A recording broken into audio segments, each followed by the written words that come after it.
NEET की परीक्षा को लेकर के जो हंगामा है। भले नीट यूजी की परीक्षा हो गई है, रिजल्ट अनाउंस हो गए, ग्रेस मार्क्स को रद्द करके नीट यूजी का री एग्जाम हो गया, री एग्जाम के भी नतीजे जारी कर दिए गए, मगर सवाल यह है कि सुप्रीम कोर्ट के सामने जो अर्जियां हैं उन पर फैसला क्या आएगा। नीट की परीक्षा को रद्द कर दोबारा इम्तिहान कराने की याचिकाएं। इस बार 24 लाख छात्र नीट परीक्षा में बैठे थे और ज्यादातर का मानना है कि इस दफा बड़े पैमाने पर धांधली हुई, जिसका कारण पर्चा लीक रहा। इसलिए रिजल्ट भी कई तरह की चौंकाने वाली बातों से भरा रहा। सुप्रीम कोर्ट ने भी सोमवार को नीट मामले से जुड़ी 38 याचिकाओं पर सुनवाई करते हुए यह माना कि नीट यूजी परीक्षा का पेपर लीक हुआ है। नीट यूजी 2024 परीक्षा पर मुख्य न्यायाधीश डीवाई चंद्रचूड़ की जो अगुवाई में 3 जजों की पीठ है वो सुनवाई कर रही थी और उसने कहा कि एक बात तो तय है कि पेपर लीक हुआ है। सवाल यह है कि कितना फैला है। अगर लीक का दायरा बहुत बड़ा है तो नीट की परीक्षा दोबारा करानी होगी। सुप्रीम कोर्ट ने बड़ी चिंता भी जाहिर की कि अगर नीट परीक्षा का पेपर टेलीग्राम, व्हाट्सएप और दूसरे माध्यमों से भेजा गया है तो यह जंगल में आग जैसा है। ऐसे केस में दोबारा परीक्षा का आदेश हो सकता है। कोर्ट ने कहा कि अगर हम दोषियों की पहचान नहीं कर पाते हैं तो नीट यूजी की फिर से परीक्षा का आदेश दिया जा सकता है, लेकिन उसने ये माना कि पेपर लीक का प्रभाव कितने बड़े लेवल पर है यह देख करके ही दोबारा परीक्षा का फैसला किया जाना चाहिए और किया जाएगा। जाहिर है कोर्ट का अपना स्टैंड क्लियर है कि अगर पर्चा लीक है और ये सिलेक्टेड लोगों के बीच में है और इनकी पहचान हो गई तो फिर बाकी में हाथ लगाने की कोई जरूरत नहीं है। लेकिन यह बहुत जगहों पर फैल गया है और इसने पूरी सड़ांध पैदा कर दी है, तो फिर ऑपरेशन करना जरूरी है, नए सिरे से एग्जाम। सुप्रीम कोर्ट तमाम सबूतों, साक्ष्यों और बाकी जितने भी आधार हो सकते हैं उनको ठोक करके जांचने परखने के बाद ही कोई फैसला करेगा। जाहिर है सुनवाई 11 जुलाई को है और केंद्र सरकार कोर्ट के सामने यह कह चुकी है कि बड़े पैमाने पर पेपर लीक के सबूत नहीं है।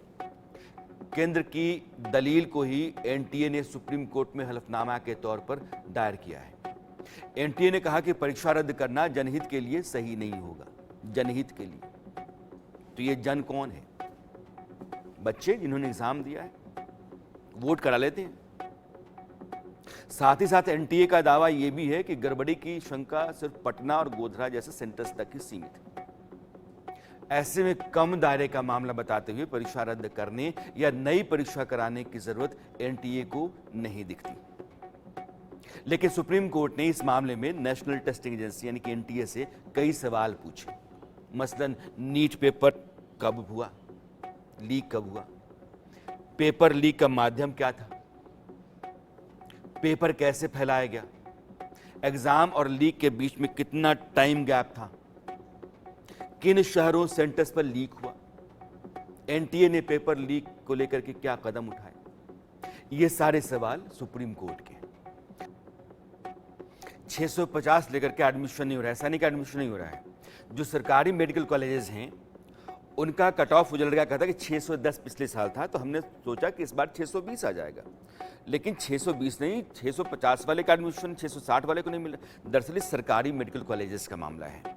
देश में सरकारी मेडिकल कॉलेजेस में आप आराम से पढ़ लेते हैं, लाख रुपए में आपकी पढ़ाई हो जाती है, और प्राइवेट मेडिकल कॉलेज में करोड़ से आगे बात शुरू होती है।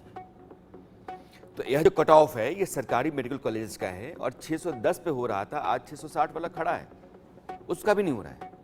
मामला यहां है। इसका जस्टिफिकेशन क्या है? नीट पेपर लीक मामले को लेकर के सुप्रीम कोर्ट का स्टैंड साफ है। केंद्र सरकार और एनटीए के हलफनामे में भले ही बड़े लेवल पर धांधली की बात नहीं मानी जा रही हो, लेकिन सुप्रीम कोर्ट इस तर्क पर आसानी से भरोसा नहीं करने वाला है। नीट पेपर लीक मामले में सीबीआई पूरी तरीके से एक्शन मोड में है, ये इसमें कोई दो राय नहीं है। लेकिन इंडिया न्यूज भी लगातार इस बात पर यानी कि नीट पेपर लीक को लेकर के खुलासे करता रहा।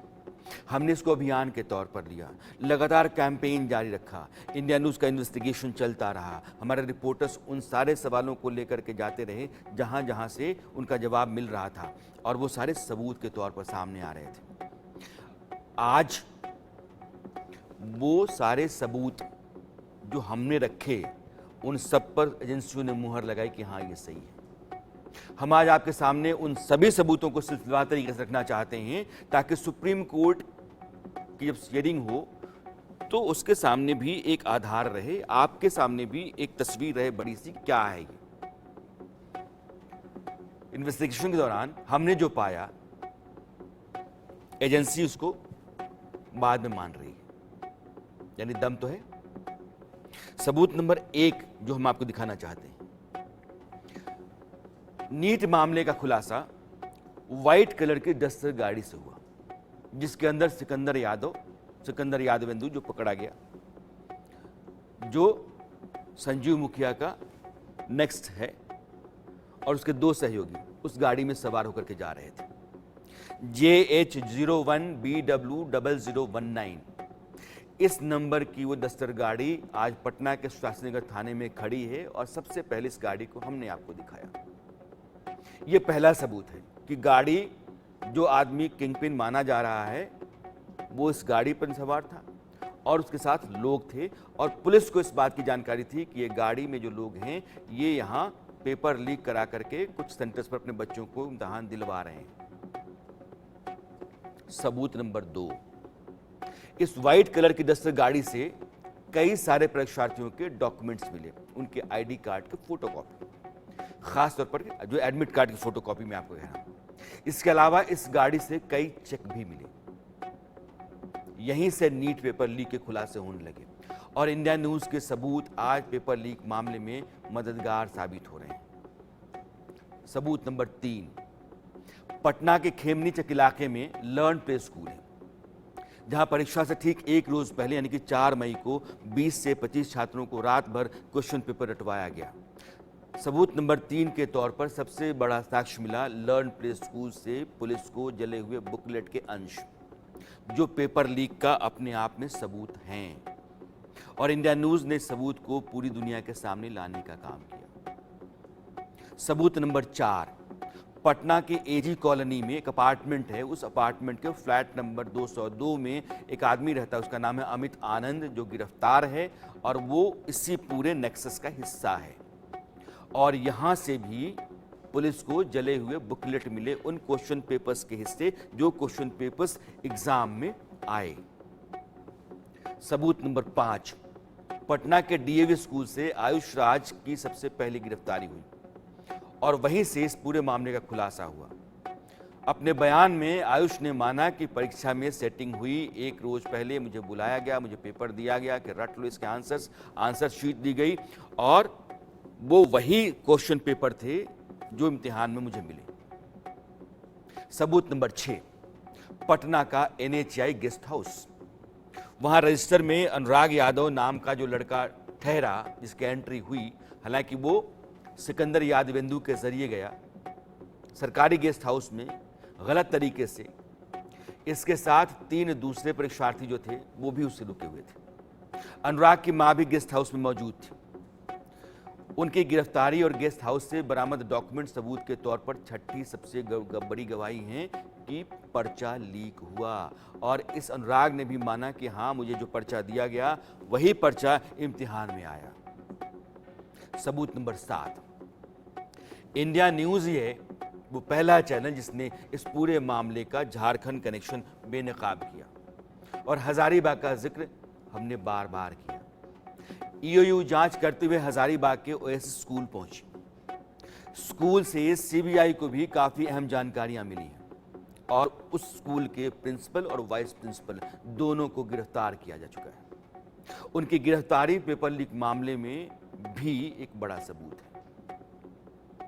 झारखंड का देवघर, वहां से 6 लोग गिरफ्तार हुए इसी पेपर लीक के मामले में और उन सभी 6 लोगों का नेटवर्क जो है वो छोटा नहीं है, बहुत बड़ा है। लर्न प्ले स्कूल के केयर टेकर से पूछताछ नहीं होने को लेकर के सबसे पहले सवाल इंडिया न्यूज़ ने उठाया इसके अलावा मनीष प्रकाश जो बच्चों को लेकर के लर्न टू स्कूल पहुंचा था, उससे भी सवाल नहीं होने को लेकर के हमने ईओयू और पुलिस की थ्योरी पर सवाल उठाए। बाद में सीबीआई ने इन दोनों को गिरफ्तार किया। मतलब साफ है, इंडिया न्यूज ने जो सबूत दिखाए, जो खुलासे किए, जो आधार हमने पेपर लीक का माना, इसी आधार पर नीट पेपर लीक के खुलासे आगे होते चले गए। सुप्रीम कोर्ट भी कह रहा है कि ये तय है कि पेपर लीक हुआ है।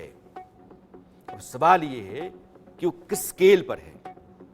अगर ये व्हाट्सएप है, टेलीग्राम है, तो क्या वो छोटे लेवल पर है? पूरे हिंदुस्तान में हो सकता है। सिर्फ आपको बच्चे चाहिए, पैसा चाहिए, सॉल्वर गैंग एक जगह बैठकर सारे नतीजे दे सकता है। आपको कुछ नहीं करना है। यह जब नेटवर्क इतना बड़ा है, इतना पुराना है, कई सालों से करता रहा है, सारी परीक्षाओं में यह सक्रिय रहता है, पर्चा लीक करता है, तो ये छोटे स्केल पर क्या होगा? और सुप्रीम कोर्ट कहता है कि स्केल बड़ा है तो एग्जाम कैंसिल होगा और री एग्जाम होगा। इंडिया न्यूज लगातार कहता रहा है कि यह बड़े स्केल पर पर्चा लीक है, बड़ी धांधली है। और इस बार जितनी अनियमितताएं हैं, जो पहले कभी दिखी नहीं हैं, वो इसी के कारण है कि 67 टॉपर हो जाते हैं। एग्जाम से ठीक पहले आप 24 घंटे के लिए पेपर फिर से भरने के लिए समय देते हैं। ये सब असामान्य है। कट ऑफ का बहुत ऊपर जाना पहले कभी नहीं हुआ। इसलिए सुप्रीम कोर्ट की सुनवाई से पहले इन सभी बातों को सिलसिलेवार तरीके से रखना हमारा फर्ज था और हमने आपके सामने रखा। और सत्य में आज इतना ही। मेरी आपकी मुलाकात कल फिर होती है। तब तक के लिए दीजिए विदा। नमस्कार।